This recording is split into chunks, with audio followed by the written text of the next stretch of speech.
তোদের এই ছেলে মানুষটা এবার বন্ধ কর ডাবলু। ছেঁড়া কাঁথায় শুয়ে চাঁদ ধরার স্বপ্ন কারা দেখে জানিস? মূর্খরা।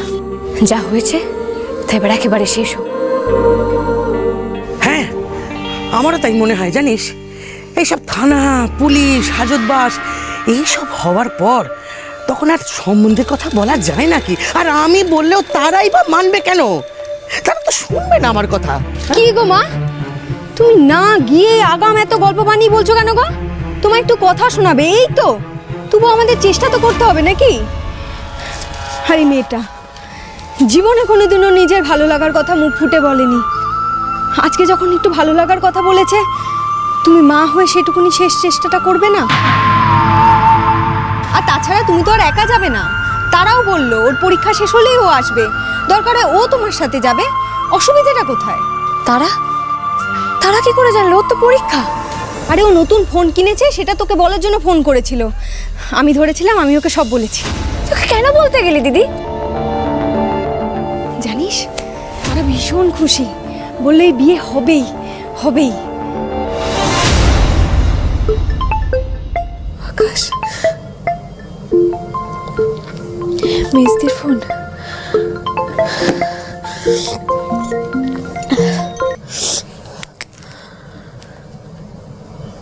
কি রে মেজদি, কি ব্যাপার বলতো? খুব ব্যস্ত না? এত বড় ঘটনা ঘটেছে আর তুই আমায় বললি না কেন রে? কি ভাবলি তারা তোর ভালোবাসায় ভাগ বসাবে? তুইও যেমন দিদির বাজে কথাগুলোকে সত্যি ভেবে নিলি তো? আর তুই ভাগ বসাবি না তো কে ভাগ বসাবে? আমার সব কিছুতে তোর আজীবনের ভাগ, সে তো আগে থেকেই বরাদ্দ। আমি জানি মেজদি। হ্যাঁ রে মেজদি, তোর যে মানুষটাকে পছন্দ সে নিশ্চয়ই খুব সুন্দর, খুব ভালো মানুষ। এই শোন না, তোর কাছে ছবি আছে, আমাকে পাঠান, আমি দেখবো একটু। শোন তারা, যে কথাখানা বলতে তোকে ফোনটা করেছি, মন দিয়ে শোন। তুই কিন্তু দিদি আর ডাবলুর এই হুজুগে একদম নাচবি না, বুঝলি? কেন? এই বিয়ে হবে না রে। বিয়ে হতেই হবে। আর মেজদি, তুই জানিস না তোর চাওয়া, তোর ভালো লাগা আমাদের কাছে কতটা দামি? লাগেনি তো ভালো? আহা, বুঝছিস না কেন তারা? এসব হচ্ছে ডাবলুর মন গড়া কথা। ছেলে মানুষই করে একটা কিছু বলে দিয়েছে, তুই এসব কথা একদম কান দিবি না। আচ্ছা বেশ, তাহলে আমার মাথার দিব্যি দিয়ে বল। তারা তোর মাথার দিব্যি আমার ছেলেটাকে। হ্যাঁ রে, ছেলেটার নাম কি? নীল। নীল? বাহ, বেশ ভালো নাম তো। আচ্ছা ঠিক আছে, এবার বল, তারা তোর মাথার দিব্যি আমার নীলকে একদম ভালো লাগেনি।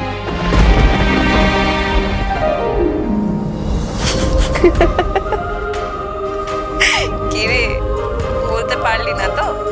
আমি জানি আমার দিব্যি দিয়ে তুই কোনোদিনও মিথ্যে কথা বলতে পারিসনি, আজকেও পারবি না। কি করে বোঝাই আমার ভালো লাগার যে কোনো দাম নেই?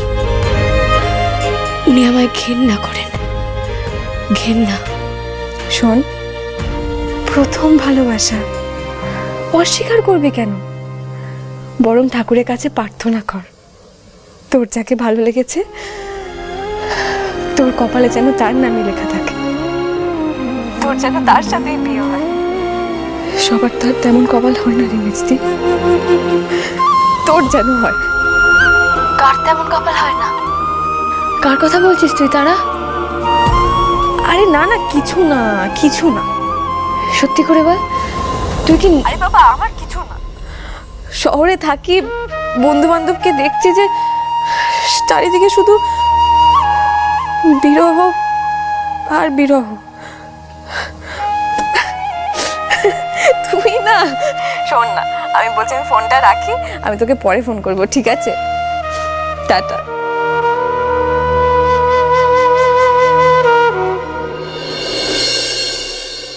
শৈল, আমাকে আজ খেতে দিবি না।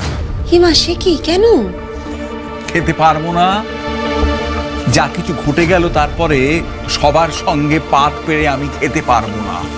এই হচ্ছে তোমাকে নিয়ে ঝঞ্ঝাট, জানো তো দাদা, তোমার সব রাগ না গিয়ে পড়ে ওই খাবারের উপরে। শৈল, আমার জীবনে কি একটা ইচ্ছে পূরণ হবে না? ওই এসপি আমাকে ফোন করে জিজ্ঞেস করেছিল যে বিজয়া মাঠানকে থানায় তুলে নিয়ে যাবে কি যাবে না। আমি তখন কায়দা করে তাকে গুছিয়ে বলেছিলাম যে বিজয়া মাঠান তো আদর্শ মেনে চলে, আর ওই সবাইকে আইন মেনে চলতে বলে। তো বিজয়া মাঠানের বিরুদ্ধে যখন নালিশ, তখন আপনারাও বিজয়া মাঠানকে আইন মেনেই তুলে নিয়ে চলে যান। কেউ কিচ্ছুটি সন্দেহ করেনি, কেউ বুঝতে পর্যন্ত পারেনি। কিন্তু তাও আমি শেষ রক্ষা করতে পারলাম না। ভেবেছিলাম বিজয়া মাঠানকে জেলের খালি টানিয়ে ছাড়বো। কয়েদিগুলোর সঙ্গে মাসের পর মাস থাকতে থাকতে বিজয়ার নখ দাঁত সব খসে খসে পড়ে যাবে, আর আমি আমার প্রধানের চেয়ারটা ফেরত পাবো। কিন্তু শৈল আমি ফেল করে গেলাম। এসব কি শুনছি আমি? তার মানে সন্ধ্যা তো নিমিত্ত মাত্র, আমার আসল হেনস্থা করিয়েছে আমারই ঘরের লোক। তুই কি লক্ষ্য করেছিস যে বিজয়ার বাড়িতে ফিরে আসা স্তক সমানে মেয়েটার প্রশংসা করে যাচ্ছে, করেই যাচ্ছে। মেয়েটার স্বভাব হুবহু বিজয়ার মতো। আমার মনে হয় বিজয়া মেয়েটার মধ্যে নিজেকে খুঁজে পেয়েছে। এখন যদি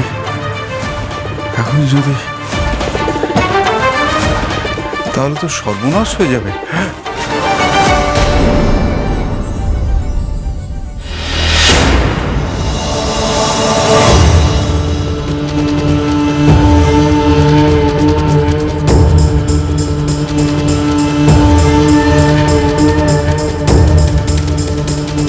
থামলে কেন? বলো, তুমি কতটা নিচে নামতে পারো আমি নিজের কানে শুনি, নিজের চোখে দেখি। না মানে ওই সন্ধ্যা নামে মেয়েটা। খবরদার ওই নামটা তুমি মুখে আনবে না। তোমার পাপ মুখে ওই নাম মানায় না। না না বৌদি গো, শোনো না। চুপ!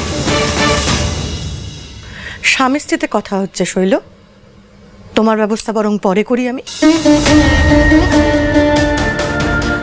শোনো প্রধান মশাই, যা শুনলাম সেটা শোনার পর আমার যা করা উচিত তা আজ আমি করব না, বরং তোমাকে একটা ধন্যবাদ জানাবো। কেন জানো? কারণ তুমি আজ আমার চোখ খুলে দিয়েছো।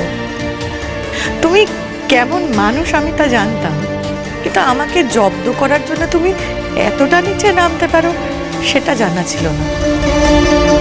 ভাগ্যিস তুমি ওই অত বড় ষড়যন্ত্র করে আমাকে অ্যারেস্ট করালে। তাই তো বুঝতে পারলাম যে মানুষটা তুমি ভিতরে ভিতরে বিষাক্ত কতটা। তুমি আরো একটা উপকার করেছো, সন্ধ্যাকে চিনিয়ে দিয়ে। একটা কাঁটা মনে খচখচ করছিল, কিন্তু সেটাও নেই এখন, এটা জেনে যে আমার হেনস্থা হবার পেছনে ওর ততটা দোষ ছিল না। ঠিক, ও তো শুধুই অন্যায়ের বিরুদ্ধে লড়ছিল। আমার সঙ্গে অন্যায়টা করেছ তুমি। ঠিকই বলেছ, সন্ধ্যা আর একটা বিজয়া। তাই আমার ওকে চাই। যে সিদ্ধান্তটা হয়তো কোনোদিন নিয়েই উঠতে পারতাম না, সেই সিদ্ধান্ত নেওয়ার পথটা তুমি বড়ই সহজ করে দিলে প্রধান মশাই। ধন্যবাদ। ধান ছড়ার পুরোহিত হঠাৎ এখানে কেন? হ্যাঁ, এখানে কেন? কেন? কি? ও এ দান চাইতে এসেছে। টাকা খরচা দান? হ্যাঁ, না না, বিজয়া মাঠানের ছেলের সম্বন্ধের ব্যাপারে মাঠান আমার কাছে গিয়েছিলেন। হ্যাঁ, ভাইপোর বিয়ে মানে? বাজে কথা বলছে। জাগে অনেক অনেক হয়েছে। কাটুন কাটুন যান, যান, যান, কাটুন, কাটুন, যান। চলে যাব, কিন্তু একটিবার মাঠানের সঙ্গে দেখা করতে দিন। আরে ধর বাবা, বললাম তো হবে না, আপনি জান তো। কি বলার আছে বলুন ঠাকুর মশাই।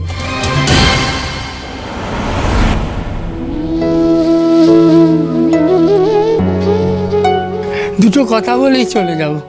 আপনি যে আকাশ নীলের জন্য পাত্রী দেখতে বলেছিলেন, একটি ভালো পাত্রীর সন্ধান কিন্তু আমি আপনাকে দিয়েছি, ঠিক যেমনটি আপনি বলেছিলেন।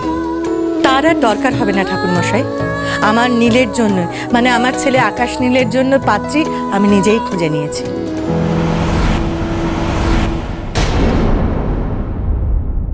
তবে আপনি নিশ্চিন্ত থাকুন, আপনার পাওনা আমি মিটিয়ে দেব।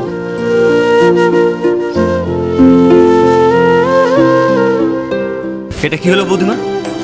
তুমি নীলের জন্য পাত্রী পছন্দ করেছো আর আমরা কেউ কিছু জানি না? দাঁড়া, আমার মনে হয় কেউই কিছু জানে কি, তাই তো? কেউ কিছু জানে? আরে একবার তো বলবে নাকি? আরে দাঁড়া, দাদা বলতে তো হয় একবার নাকি? শৈল, আরে কোথায় আছো? একবার শিগগির বাইরে এসো। সত্যি দিদি, এটা কিরকম ব্যাপার হলো? আমরা নীলকে সবাই কত ভালোবাসি, তুমি ওর জন্য মেয়ে ঠিক করে ফেললে আর আমরা কেউ কিচ্ছু জানতে পারলাম না। ওই তো দাদা, শৈল ওরাও এসে গেছে।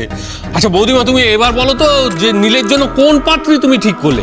মানে আমরা কি তাকে চিনি নাকি? আচ্ছা, নীলের কি কোনো কলকাতার মেয়েকে পছন্দ টছন্দ হয়েছে নাকি? আমার পছন্দ হয়েছে। কলকাতায় নয়, এখানে।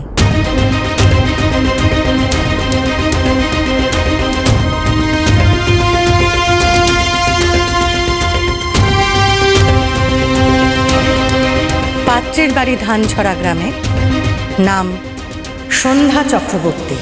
সন্ধ্যা